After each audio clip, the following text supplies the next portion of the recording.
conceded the 1-0, but the boys reacted well.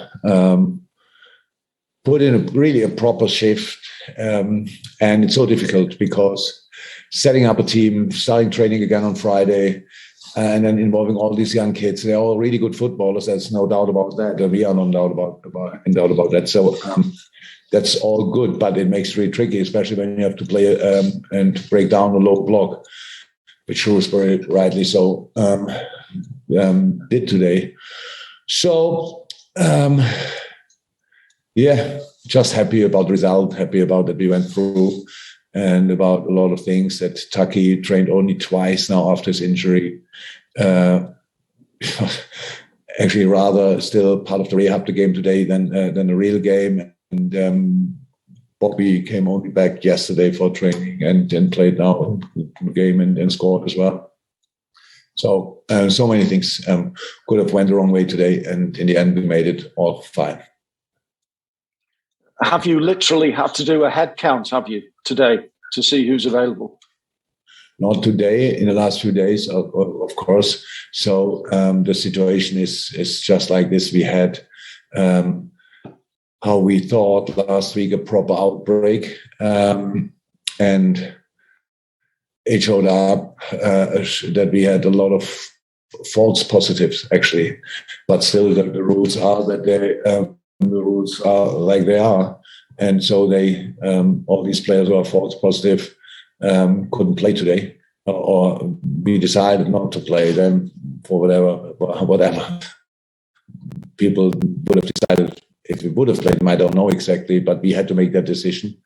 And so that was really the only real positive case from the team extra was Trent Alexander-Arnold. And all the rest was false positive. So it was really, really tough week. So because the boys anyway couldn't train, because we had to close the training down because until you realize that it's false positive, it takes 2 extra testing rounds. So it's really difficult. And then, how said, this was the team we could line up today. The boys did really well, and I'm happy about that. Okay, we'll go in order of the screen. So Neil Jones next, please. Hi, Jurgen. You obviously had 2 young lads down the right-hand side with Connor and Kay, 17 and 18. You must have been delighted with how they handled it. It's tough, tough ask for them. I am delighted, even though they both can do so much better, because they are real talents. I'm really happy about that, and I'm happy about a lot of things. But Connor can play. How good he could be and can be in the future. And Kate is obviously finishing-wise, he's an adult. His finishing is really exceptional, but all the rest is to the kid. So playing the position the way he plays, there's so much to improve. But I'm really happy for them how they contributed today. The first goal obviously was their goal together with Elijah, who should be happy as well today, especially when we moved him to the left wing. It was all of a sudden he felt like free to go there, which is fine. So many really nice little stories today. So good.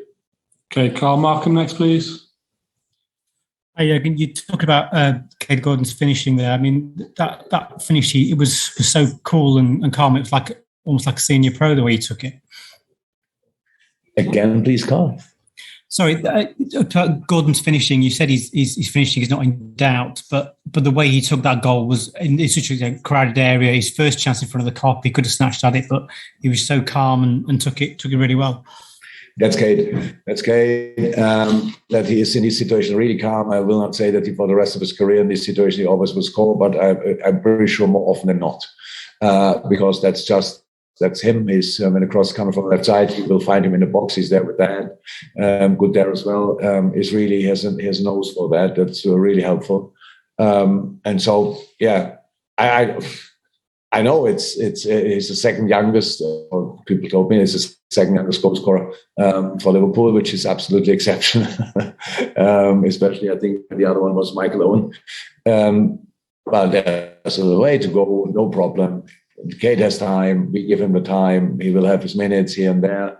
And if he's working as hard as he did so far, because not to forget, he came only back from COVID as well.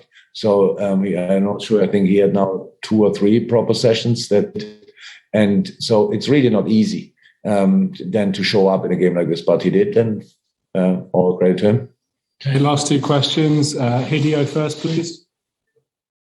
Hi, Jurgen. Can I just ask what Minamino's injury problems were, and also how crucial the coming weeks would be for him and his career at Liverpool with Salah and Mane out? Oh, Taki was injured, so that's all, and nothing serious, but serious enough to that he couldn't play. So that's how it is. Now it's not the longest rehab in his life, hopefully. Or maybe it was the longest rehab, hopefully.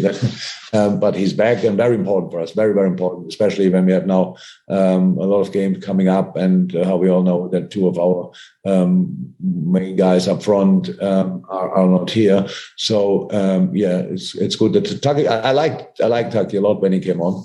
He's actually in a really good shape, but of course the injury interrupted it slightly. That's how it is. But now he's back. It's good, and we need him desperately. Okay, and we'll finish with Paul Joyce, please. Jurgen, could I just ask about Thiago Alcantara? There's been a lot of rumours over the weekend that his injury's going to keep him out for a long time. People have said till the end of the season, or maybe even until March. Is there any clarity of when he could be back? No, but no, neither March nor end of the season is in my mind. So it's something around the hip. That's a situation, and he has to. It needs time now. He's now not training this. He didn't train this week, but we expect him to be back to do rehab stuff next from Monday on, tomorrow on, and then we will see. But no, it's that he's out until the end of the season. Not at all. Okay. Thanks very much, everyone. See you soon. Bye.